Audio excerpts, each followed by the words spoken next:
Hola a todos. La Navidad suele ser una época de luces, reuniones familiares y esa sensación de paz que solo el fin de año nos regala.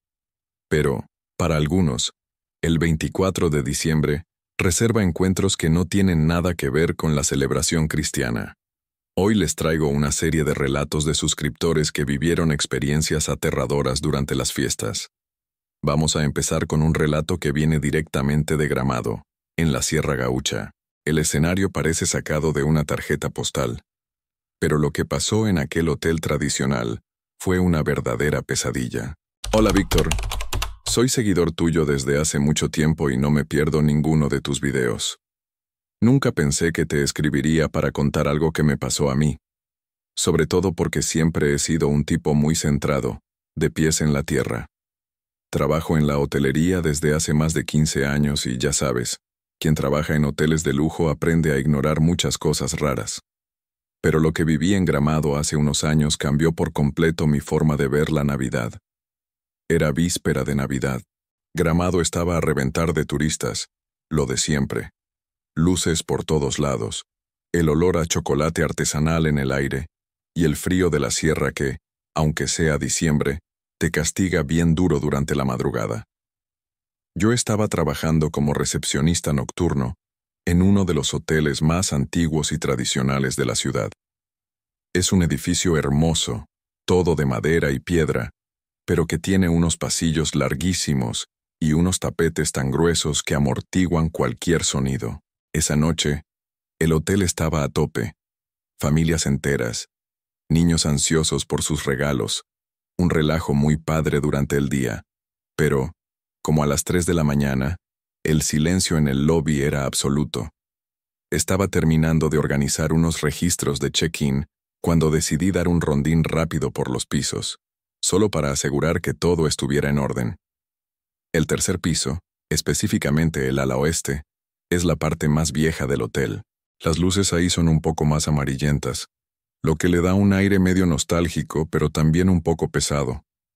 Cuando salí del elevador y miré hacia el fondo del pasillo, me quedé frío. Al final de ese pasillo oscuro, justo debajo de una salida de emergencia que tenía el foco parpadeando, había una silueta parada. Era un hombre vestido de Santa Claus. Pero no era ese Santa de centro comercial, todo limpiecito y sonriente.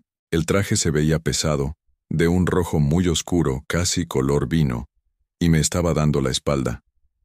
Al principio, te juro que no sentí miedo. Lo primero que pensé fue, algún huésped tomó de más en la cena y se perdió tratando de regresar a su cuarto. Digo, es Navidad. La gente hace ese tipo de cosas. Me aclaré la garganta, di unos pasos hacia adelante y dije, «Señor, ¿necesita ayuda para encontrar su habitación?» La figura no se movió. Siguió ahí, estática, mirando hacia la pared. Insistí, hablando un poco más fuerte, pero el silencio que recibí como respuesta fue agonizante. Parecía que el pasillo se hubiera puesto frío de repente, y podía ver el vapor de mi propia respiración. Decidí no acercarme más. Hay algo en nuestro instinto que te avisa cuando el peligro está cerca, ¿sabes?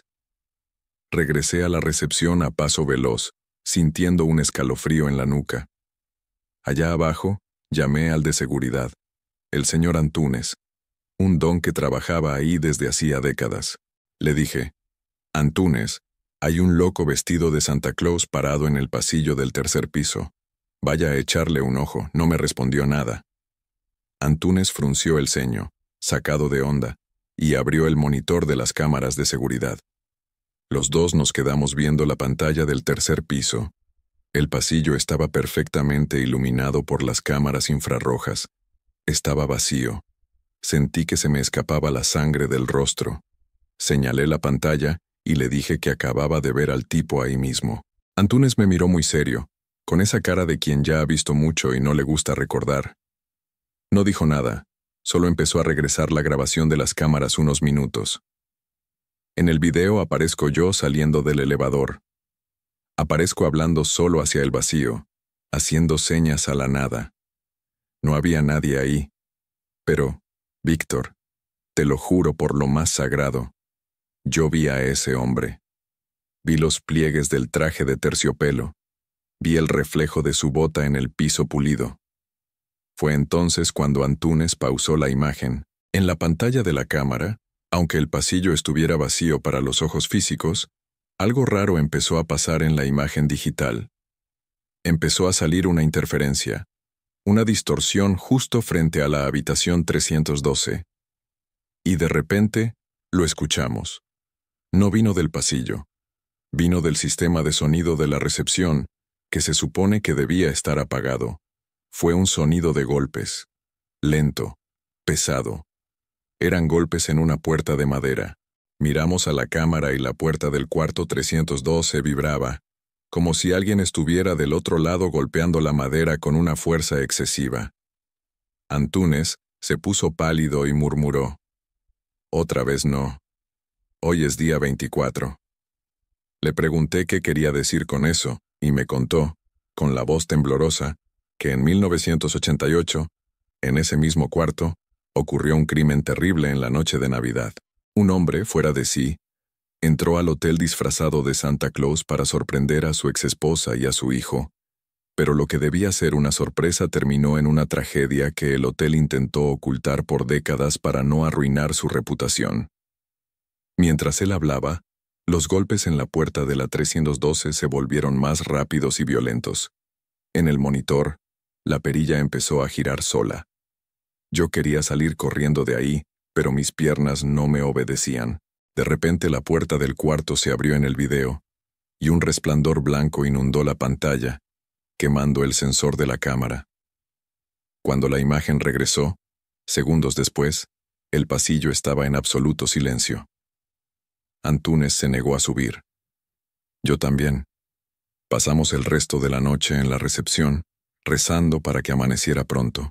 Al día siguiente, cuando la camarera fue a limpiar el cuarto 312, que por cierto estaba vacío esa noche por un problema en la tubería, encontró algo que me provoca pesadillas hasta el día de hoy.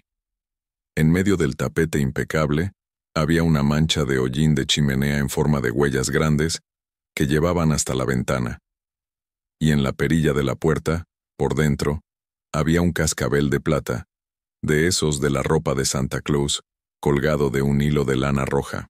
El detalle es que el cuarto 312 no tiene chimenea. Renuncié a la semana siguiente. Hoy trabajo en una oficina, bien lejos de los hoteles y de los pasillos largos. Pero cada Navidad, cuando escucho a alguien mencionar la magia de Gramado, solo puedo recordar a aquel hombre de espaldas parado en la oscuridad, esperando el momento de volver a tocar la puerta.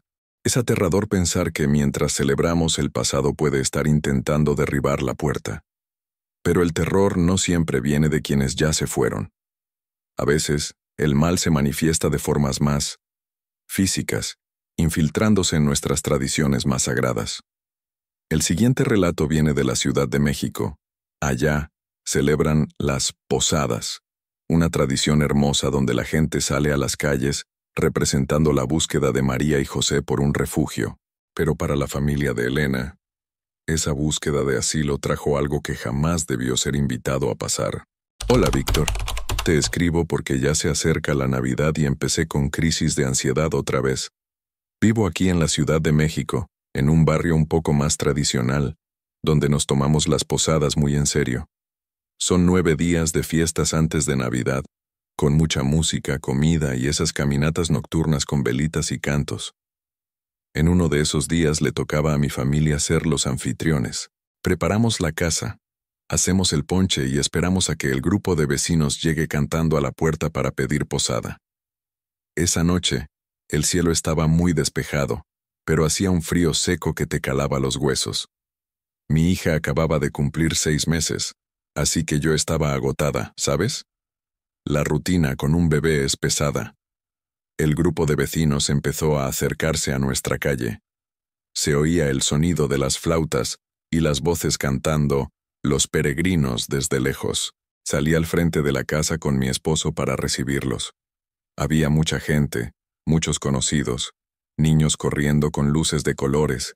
Pero, al final de la procesión, noté algo que me dio un vuelco en el estómago. Había un niño. Debía tener unos 8 o 9 años. y vestía una túnica blanca que se veía mugrosa, como amarillenta de las orillas. Estaba muy pálido, pero lo que más me llamó la atención fue la vela que sostenía. Todo el mundo llevaba velas blancas o de colores, pero la suya era de un negro profundo, una cera que parecía absorber la luz en lugar de reflejarla. Él no cantaba, solo caminaba, manteniendo los ojos clavados en el suelo.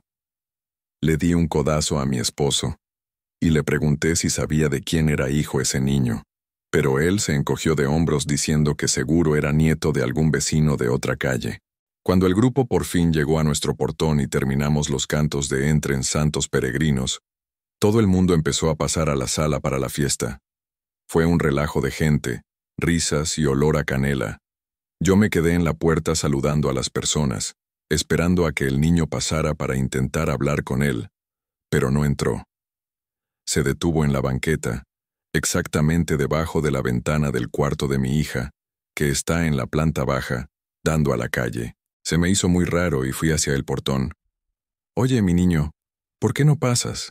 Hay dulces y ponche allá adentro», le dije, tratando de ser amable. Él levantó la cabeza despacio. «Víctor, nunca he visto unos ojos como esos. No parecían ojos de niño. Eran oscuros, sin brillo, y tenía una expresión de cansancio absoluto. No dijo ni una palabra. Solo levantó esa vela negra y señaló hacia la ventana del cuarto del bebé. La mecha no estaba prendida, pero empecé a sentir un olor horrible, un olor a tierra mojada y a algo podrido, como si alguien hubiera abierto una fosa ahí mismo en la banqueta. Sentí un escalofrío horrible y, en ese momento, el instinto de madre gritó más fuerte que cualquier educación. Cerré el portón de un golpe, entré corriendo a la casa y me fui directo al cuarto de mi hija. La fiesta seguía en la sala. El ruido era fuerte, pero cuando abrí la puerta de la recámara de la bebé, el silencio era sepulcral. El cuarto estaba helado, mucho más frío que el resto de la casa. Corrí hacia la cuna y mi corazón casi se detiene. Mi hija estaba dormida, pero sobre su cuerpo, sobre la sábana blanquita que yo misma había cambiado esa tarde, había puñados de tierra oscura, llena de piedritas y pedazos de raíces secas. Era tierra de panteón. Lo supe en el momento en que sentí ese olor otra vez.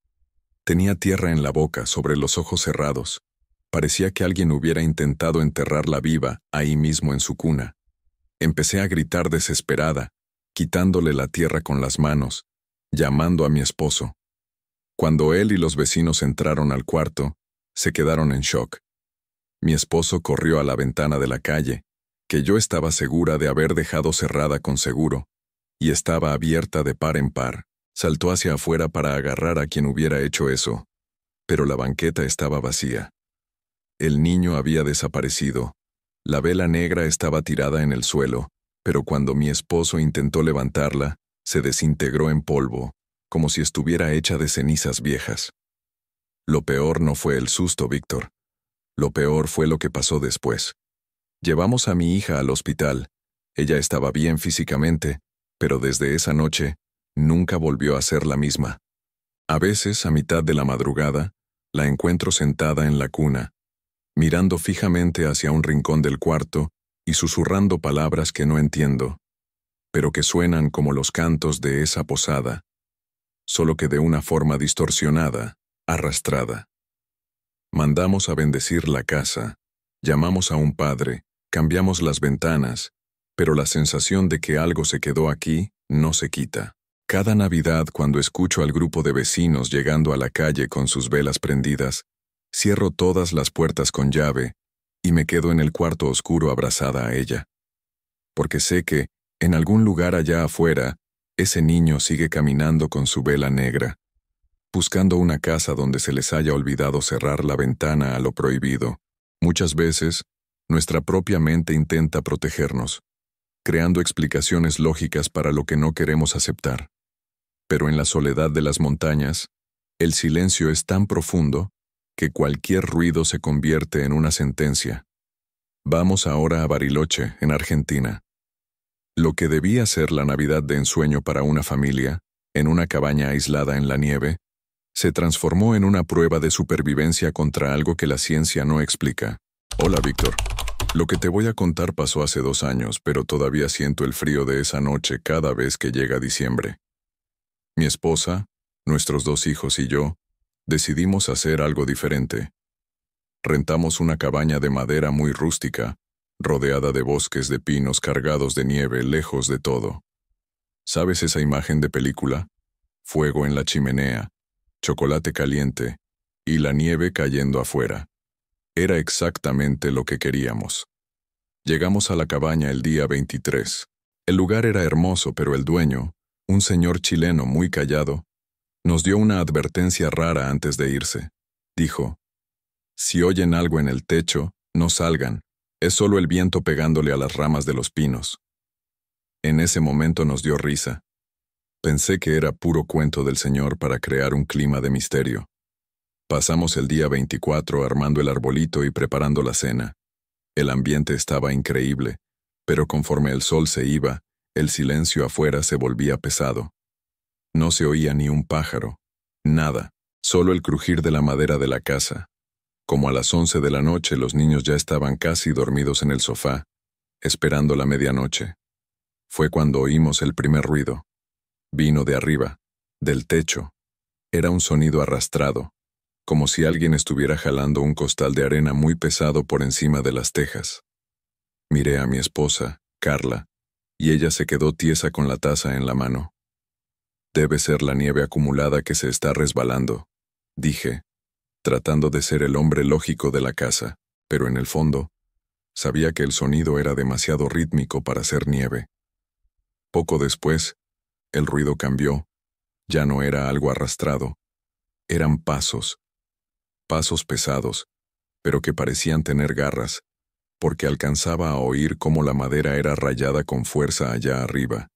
Los niños se despertaron asustados. Mi hijo menor, Leo, miró hacia la chimenea y dijo: «Papi, ¿es Santa Claus?». Intenté sonreír, pero tenía la cara rígida. Le dije: «Tal vez, campeón. Vamos a quedarnos calladitos». Fue en ese momento que algo cayó por la chimenea. No fue un regalo, Víctor. Fue una lluvia de hollín negro que se esparció por todo el tapete de la sala, seguida de un olor a carne podrida y azufre que casi me hace vomitar ahí mismo. El fuego, que estaba alto y caliente, simplemente se apagó. Nos quedamos en la penumbra, solo con las luces de colores del árbol parpadeando, rojo, verde, azul, y con cada parpadeo, la sala se veía más aterradora. El sonido que venía de adentro de la chimenea ahora era un chillido agudo, como si algo estuviera atorado o tratando de colarse por el ducto de metal. La estructura de la chimenea, que era de piedra, empezó a vibrar. Agarré un atizador de hierro que estaba a un lado y le pedí a Carla que se llevara a los niños al piso de arriba. Yo estaba temblando tanto que apenas podía sostener el fierro. Pensaba: es un oso o tal vez un puma, pero en el fondo, sabía que ningún animal haría ese sonido de clic seco que empezó a resonar desde el hueco oscuro. Una mano, si es que puedo llamar a eso mano, apareció en la abertura de la chimenea. Era ceniza, larga, y tenía los dedos con tantas articulaciones que parecían patas de una araña gigante. No tenía pelo, era una piel lisa y estirada sobre huesos finos. Vi cómo esa cosa se apoyó en la base de piedra. El brazo era increíblemente largo y, para mi total incredulidad, se dobló hacia atrás, en un ángulo que ningún ser humano o animal podría lograr. Retrocedí, tropezando con la mesa de centro. Lo que estaba bajando por ahí no era un hombre. No era nada que hubiera visto antes en documentales o libros. Le grité a Carla que cerrara la puerta de su cuarto con seguro, mientras yo intentaba subir las escaleras. Pero antes de llegar al primer escalón, la cosa terminó de salir de la chimenea. Se desdobló a la mitad de nuestra sala. Era una criatura pálida, de casi 2 metros de altura, pero no se mantenía erguida. Se movía como si sus huesos estuvieran todos rotos y soldados al revés. El rostro... Víctor, no puedo olvidar ese rostro. No tenía nariz, solo 2 rendijas que soltaban un vapor grisáceo, y los ojos eran solo huecos negros y profundos. pero la boca tenía una hilera doble de dientes finos y amarillentos, y estaba abierta, soltando ese chasquido metálico. No lo pensé, solo corrí. Subí los escalones de 3 en 3, entré al cuarto donde estaba mi familia y cerré la puerta de un golpe, echando el cerrojo. Los 4 nos amontonamos dentro del baño que estaba en la recámara, que tenía una puerta de madera maciza. Nos quedamos ahí a oscuras, escuchando lo que pasaba abajo. Y lo que oímos fue el sonido de la destrucción total de nuestra Navidad. Víctor, estar encerrado en ese baño con Carla y los niños fue la experiencia más angustiante de mi vida. Estaba sentado en el piso, recargado contra la puerta con todo mi peso, apretando el atizador con tanta fuerza que me latían las manos. Sentía los sollozos ahogados de mi esposa contra mi hombro. Les pedía a mis hijos que no hicieran ni un solo ruido, ni siquiera un susurro. Abajo el sonido era de pura barbarie. Oíamos el crujir de la madera de nuestro árbol siendo partido a la mitad, como si fueran varitas secas. Después vino el sonido de papel rasgándose. Los regalos que habíamos escogido con tanto cariño estaban siendo destrozados, pero lo que más náuseas me daba era el sonido de masticación. Era un ruido húmedo, pesado, acompañado de ese chillido agudo que la criatura soltaba de vez en cuando. Parecía que estaba devorando todo lo que encontraba, pero no como un animal hambriento, sino como algo que quería borrar cualquier rastro de humanidad de esa sala. De repente, el ruido de abajo paró. El silencio que siguió fue peor que el caos. Contuve la respiración. Sentía que mis oídos zumbaban de tanto poner atención. Y entonces, oímos el primer escalón de la escalera rechinar. Esas cosas, las patas, manos, o lo que fueran, empezaron a subir. El sonido era lento, deliberado. La criatura no tenía prisa. Sabía que estábamos ahí. Con cada escalón, sentía un temblor recorrerme la espalda. Llegó al pasillo. Podía oír su respiración a través de la puerta del cuarto. Un sonido sibilante, como si el aire pasara por popotes de metal. Empezó a rasguñar la puerta de la recámara. No era un rasguño de perro queriendo entrar. Era el sonido de navajas raspando la madera. «Papi, ¿Santa Claus está enojado?», me susurró mi hijo menor al oído. No pude responder. Solo podía pensar que, si esa cosa entraba al cuarto, yo solo tendría ese fierro para proteger a mi familia, y sabía que no sería suficiente. La criatura dejó de rasguñar. Hubo un momento de silencio absoluto. Entonces, algo golpeó la puerta del baño. Fue un golpe ligero, casi educado. 3 toques secos, y justo después, una voz. Pero no era una voz humana. Era como si alguien estuviera tratando de imitar una voz, distorsionando las cuerdas vocales de una forma imposible. La cosa allá afuera repitió lo que mi hijo acababa de decir, con la misma entonación, pero en un tono metálico y vibrante. «¿Santa Claus está enojado?». Carla soltó un grito ahogado y le tapé la boca con la mano. Nos quedamos ahí, paralizados, por horas que parecieron siglos. La cosa siguió rondando el cuarto, moviendo los muebles, tirando las maletas, haciendo esos chasquidos con la garganta. En algún momento cerca del amanecer, el olor a azufre empezó a disminuir. Oímos un golpe pesado de algo saltando o aventándose escaleras abajo, seguido por el ruido de la chimenea siendo sacudida una vez más. Solo tuvimos valor para salir del baño cuando los primeros rayos del sol empezaron a cruzar por la pequeña rendija de la ventana del baño. Salí yo primero, con el atizador en la mano. El cuarto era un caos. La ropa estaba rota, los muebles rayados, pero la puerta de la habitación estaba intacta, salvo por las marcas de garras profundas en la madera. Cuando bajamos a la sala, la escena era de guerra. El árbol de Navidad había sido reducido a astillas. Los adornos de vidrio estaban machacados hasta hacerse polvo. Los regalos. Víctor, los juguetes de los niños estaban todos masticados, cubiertos de una baba grisácea y fétida. Pero lo que más me impactó fue la chimenea. En la pared de piedra, arriba de donde debía estar el fuego, había algo escrito con el hollín negro. No eran palabras, eran símbolos extraños, dibujos de figuras flacas rodeando una fogata. Agarramos lo que quedaba de nuestras cosas y salimos huyendo de esa cabaña. No esperamos al dueño. No le hablamos a nadie hasta que estuvimos a kilómetros de distancia, ya en la ciudad. Cuando por fin pudimos hablar con el propietario por teléfono, él solo escuchó en silencio y dijo: «Les advertí que no salieran. Tuvieron suerte. A veces lo que baja por la chimenea no quiere solo los regalos». Hoy vivo en un departamento en el centro de Buenos Aires. No tenemos chimenea. En Navidad, pongo un árbol chiquito, de plástico, encima de un mueble alto. Mis hijos todavía tienen pesadillas con el Santa Claus enojado, y yo, bueno, yo nunca más paso una Navidad cerca de una montaña, porque sé que cuando el frío aprieta y llega el silencio, esas cosas bajan, y no vienen buscando galletas y leche. A veces el peligro no tiene que derribar la puerta ni bajar por la chimenea. A veces nosotros mismos lo cargamos hacia adentro, creyendo que es un gesto de cariño. En Bogotá, una familia descubrió que no todo regalo debe ser abierto, especialmente cuando surge de la nada, envuelto en secretos que debieron ser enterrados con los muertos. Hola, Víctor. Te mando este relato porque ya pasaron 3 años y todavía no puedo mirar la repisa de juguetes de mi hija sin sentir un escalofrío.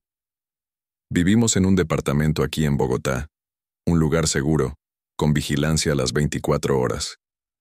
En la noche de Navidad, estábamos mi esposa, nuestra hija pequeña, Juliana, y yo. Acabábamos de abrir los regalos a la medianoche. Ya sabes, ese desorden padre de papel rasgado y alegría. Después de que pasó la euforia, me di cuenta de que sobraba una caja ahí, en la esquina del sillón. Era un paquete raro.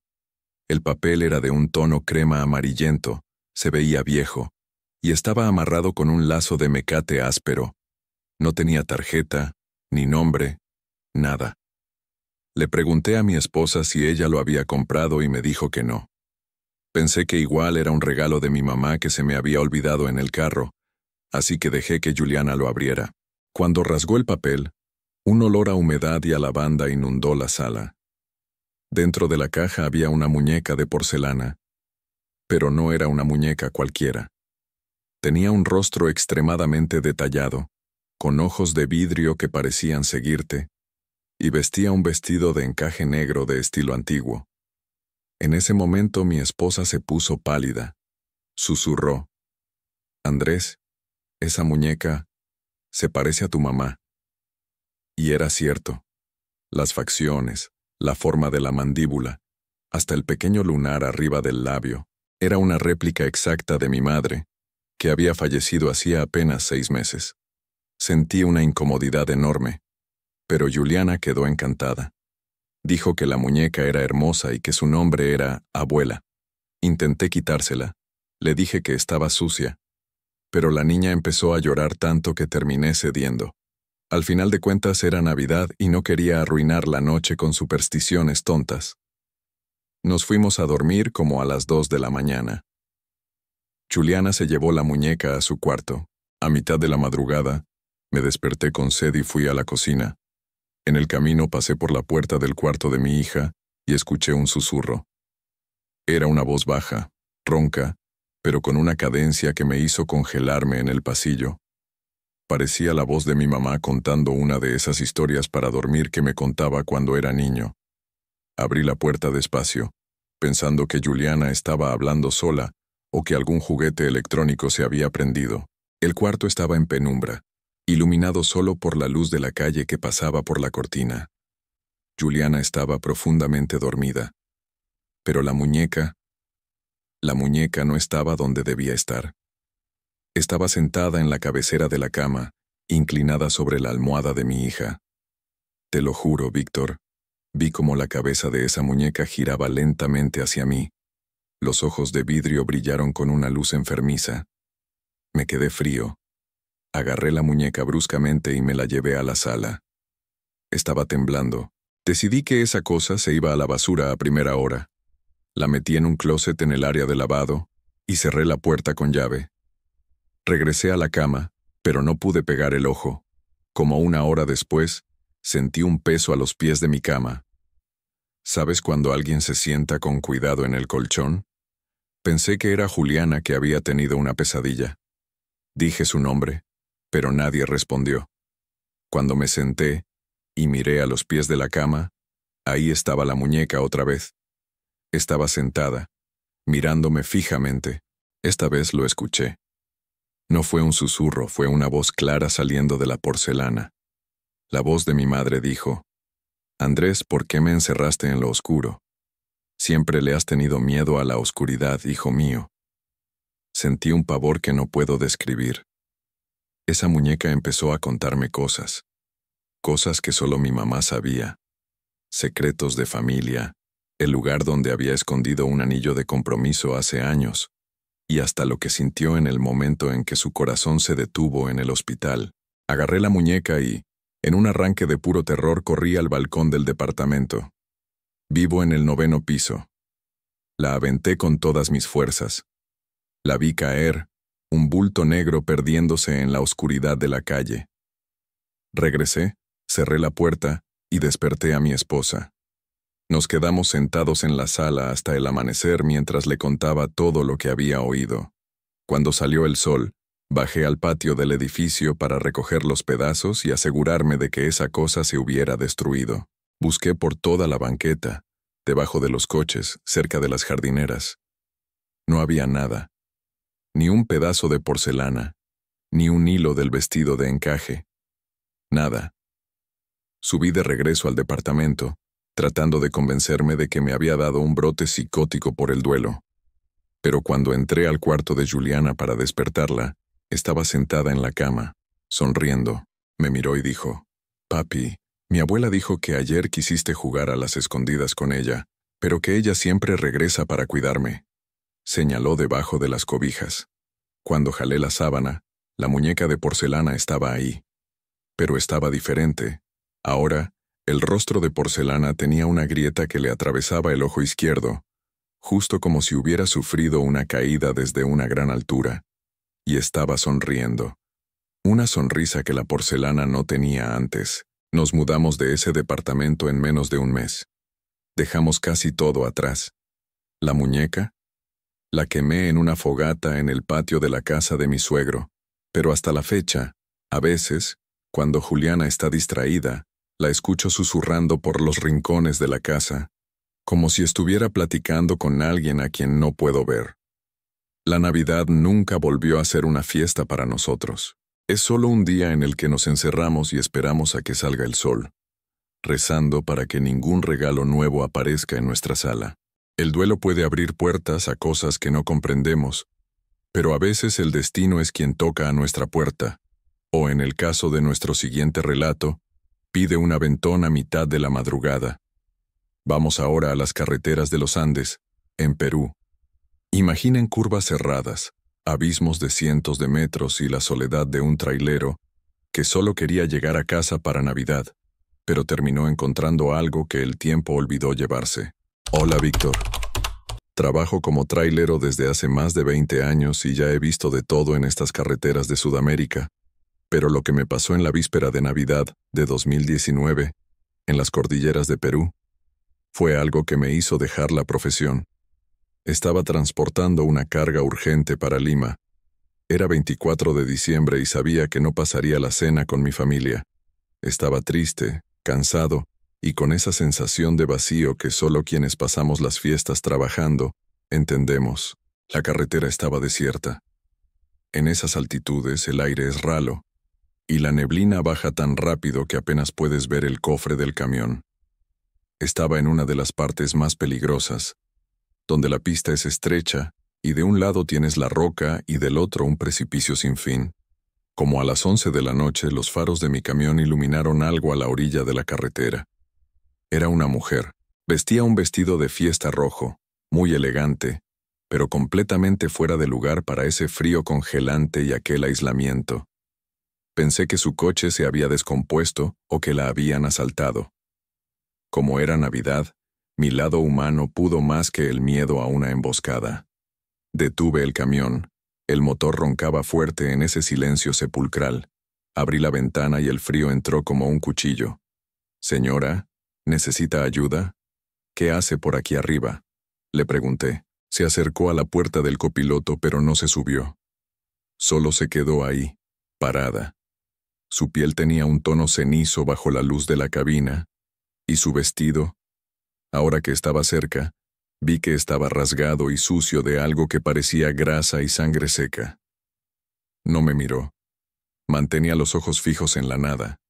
Le dije: «Súbase, la llevo a la próxima gasolinera, aquí es peligroso».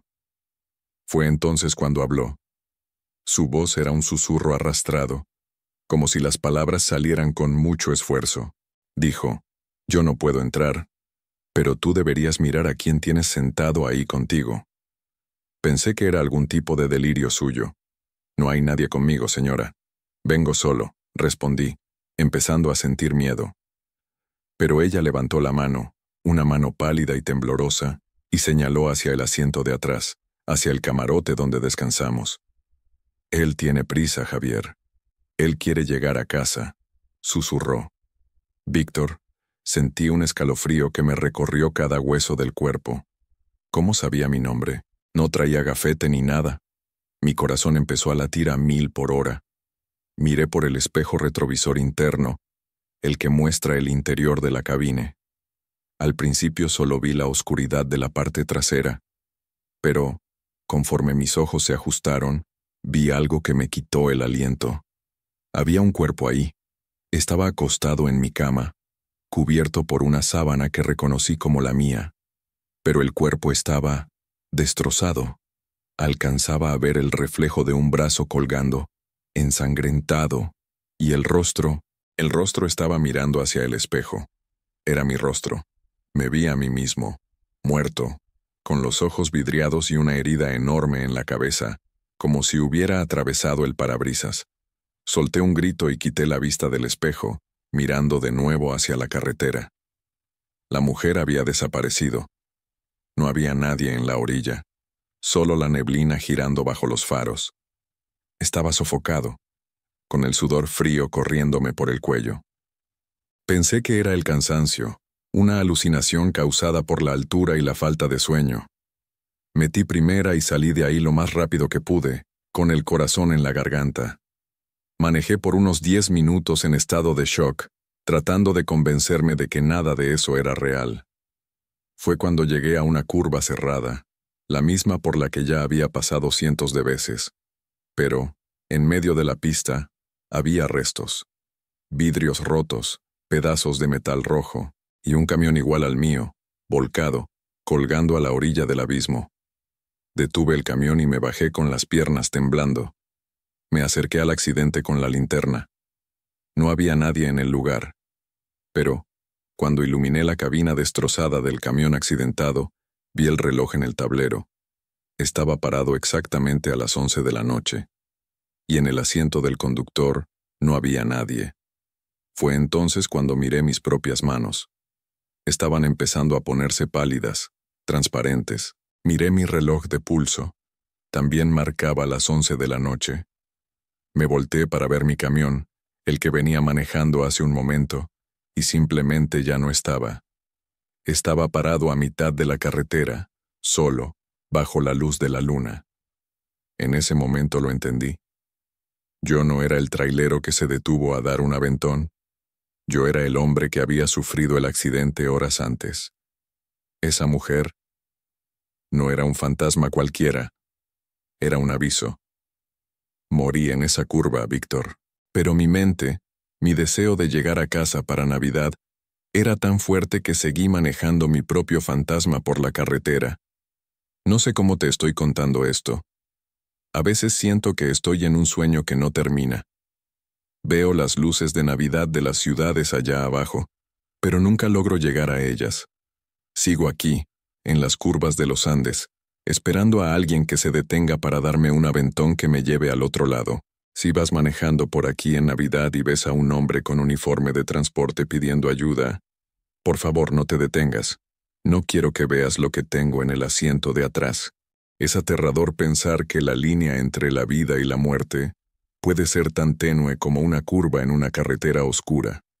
Pero, para algunos, el horror no está en lo que perdemos en el camino, sino en lo que insistimos en reencontrar. En Santiago de Chile, un hombre solitario descubrió que revivir el pasado puede ser una invitación peligrosa para aquellos que ya no pertenecen a nuestro mundo. Vamos a escuchar el relato de Mateo sobre la cena que jamás debió haber servido. Hola, Víctor. Te mando esto porque el silencio de mi casa actual me está matando, y necesito sacar estas palabras antes de que la Navidad llegue otra vez.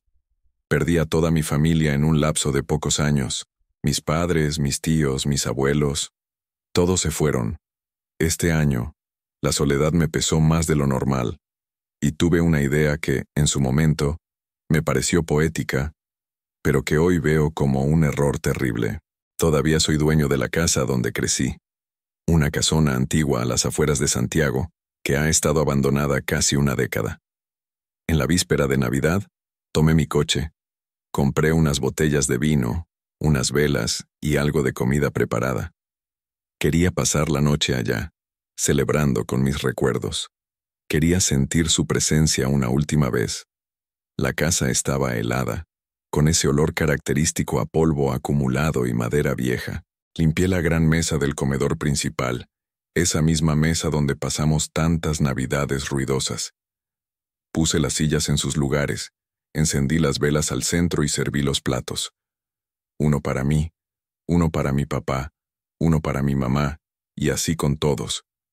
Estaba ahí, sentado solo en la cabecera, llorando y hablando bajito, acordándome de los chistes que contaba mi papá. «Papá, haces mucha falta», dije, levantando la copa hacia el lugar vacío a mi derecha.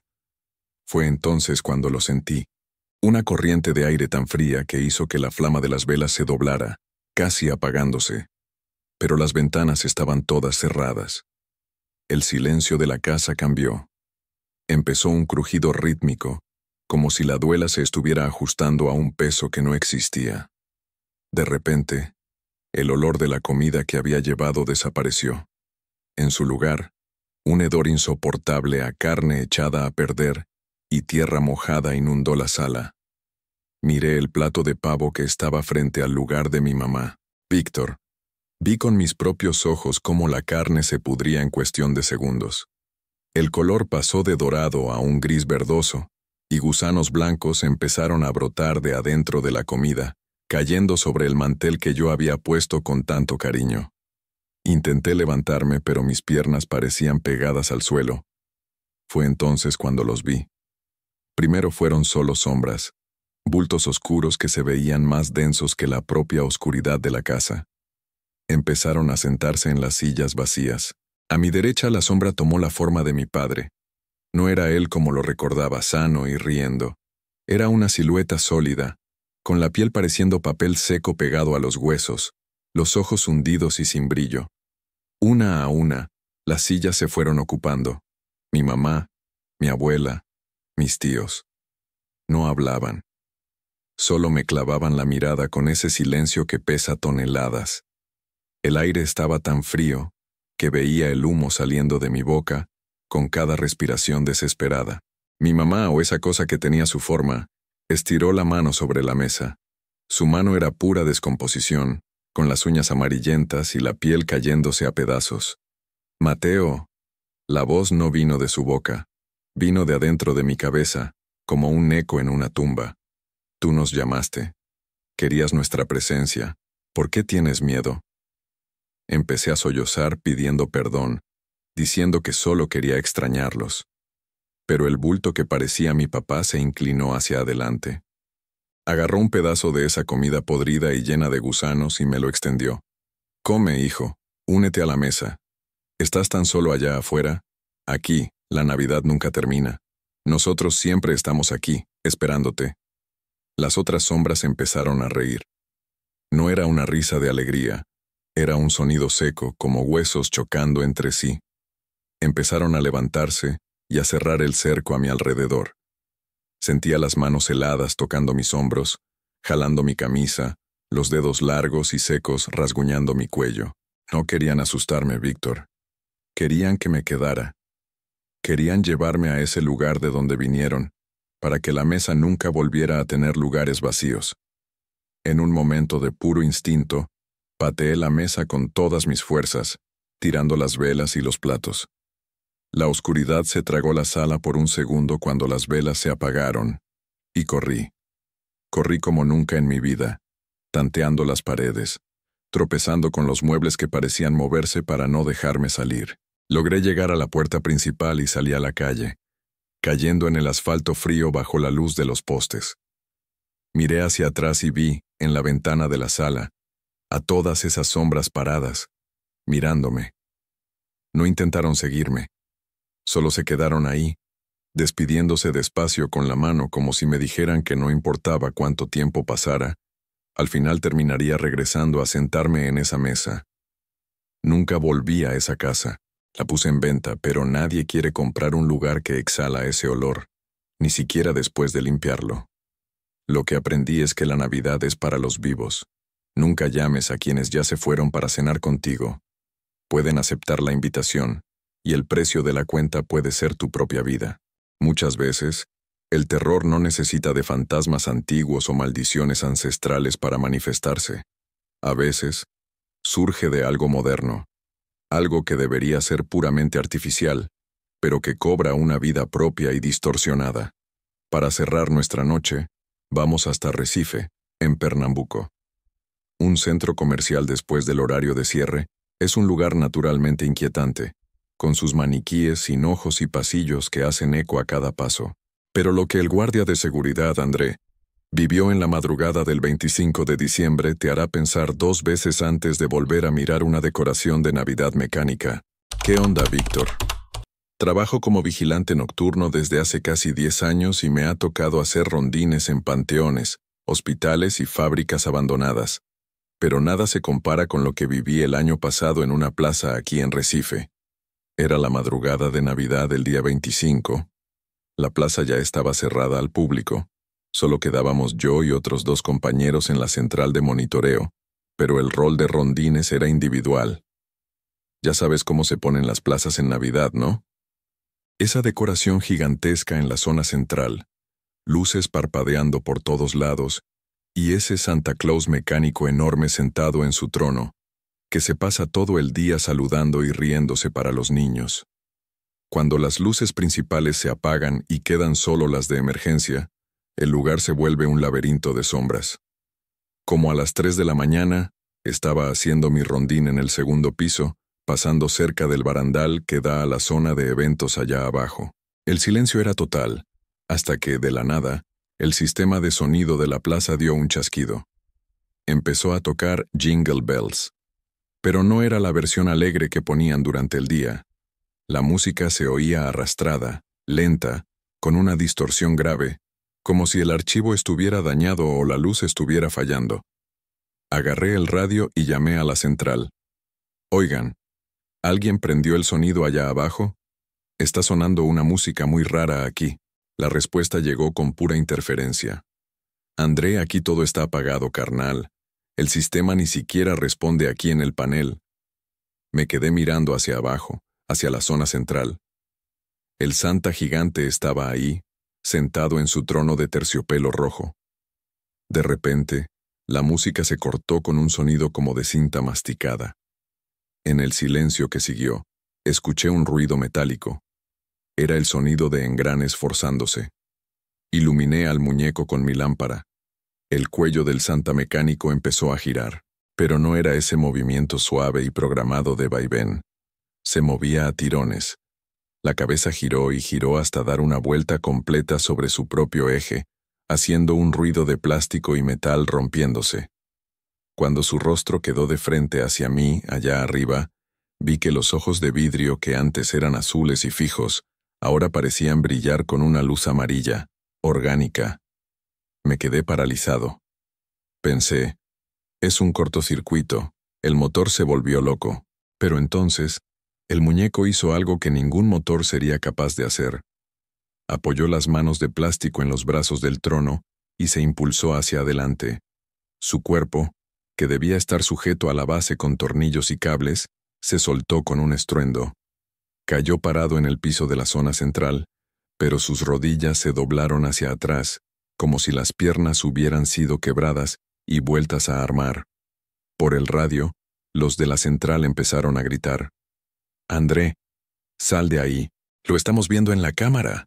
Eso no es el muñeco, hay algo adentro». El muñeco miró hacia arriba, exactamente hacia donde yo estaba. Abrió la boca, esa boca pintada de rojo, y soltó un sonido que nunca voy a olvidar. No era una grabación. Era un grito ronco, humano, mezclado con el sonido de metal chocando. Se tiró al suelo y empezó a correr. Pero no corría como una persona. Corría en 4 patas con la espalda arqueada hacia arriba, y los miembros moviéndose de una forma frenética, como una araña gigante vestida de terciopelo rojo. Cruzó la zona central en segundos, y empezó a subir la escalera eléctrica apagada, viniendo directo hacia el segundo piso. El ruido de las manos de plástico golpeando los escalones de metal sonaba como disparos. Salí del trance y empecé a correr. No me fui a las escaleras. Corrí hacia el pasillo de servicio, el backstage de la plaza, donde están las máquinas y las bodegas. Podía oír a esa cosa detrás de mí. El olor que empezó a llegar era a aceite de máquina quemado y algo podrido, como si hubiera un animal muerto dentro de esa carcasa de plástico. Me metí en uno de los cuartos de máquinas y cerré con llave, apagando la lámpara. Me quedé ahí, a oscuras, escuchando cómo esa cosa rondaba el pasillo. Golpeaba las puertas, una por una, y mientras golpeaba, hablaba con una voz que imitaba perfectamente al locutor de la plaza. «Gran venta de Navidad. Ven a tomarte tu foto. Él sabe si te portaste bien». La voz se iba distorsionando cada vez más hasta volverse solo un gruñido metálico. Se detuvo frente a mi puerta. Contuve la respiración hasta que me ardieron los pulmones. Veía la luz amarilla pasando por la rendija debajo de la puerta. Después de unos minutos que parecieron horas, el sonido de los pasos apresurados y chuecos se fue alejando, regresando hacia la zona central. Solo salí de ahí cuando mis compañeros llegaron con la policía, ya cuando estaba amaneciendo. ¿Sabes qué encontramos en la plaza, Víctor? El trono estaba ahí, vacío. El muñeco de Santa estaba tirado a mitad del pasillo, pero era solo una carcasa vacía. La estructura metálica interna había sido arrancada de adentro hacia afuera, como si algo hubiera nacido del interior del muñeco. No había motores, no había cables, solo un rastro de un líquido negro y viscoso que llegaba hasta el ducto de ventilación principal de la plaza. La administración de la plaza puso el pretexto de que fue vandalismo y quitó la decoración ese mismo día. Renuncié, por supuesto, pero a veces, cuando paso cerca de alguna plaza en diciembre y veo esas decoraciones animatrónicas moviéndose, siento un hueco en el estómago. Porque sé que, bajo ese terciopelo rojo y esa barba de algodón, puede que no haya solo engranes. Puede haber algo que solo está esperando a que las luces se apaguen para bajar de su trono y empezar a cazar. Y con este relato aterrador de Recife, terminamos nuestra jornada por las pesadillas de Navidad. Lo que debía ser una época de celebración, para estas personas se convirtió en un recordatorio de que el miedo no elige fecha ni hora. Si tienes un relato de algo inexplicable que te haya pasado, no te lo guardes. Envíalo a nuestro canal. Quién sabe si tu historia sea la próxima en ser contada aquí. Les deseo a todos una noche tranquila, si es que eso es posible ahora. Y recuerda, si escuchas pasos en el techo o un susurro viniendo de un regalo, tal vez sea mejor no revisar. Feliz Navidad, y tengan cuidado con lo que invitan a pasar a sus casas.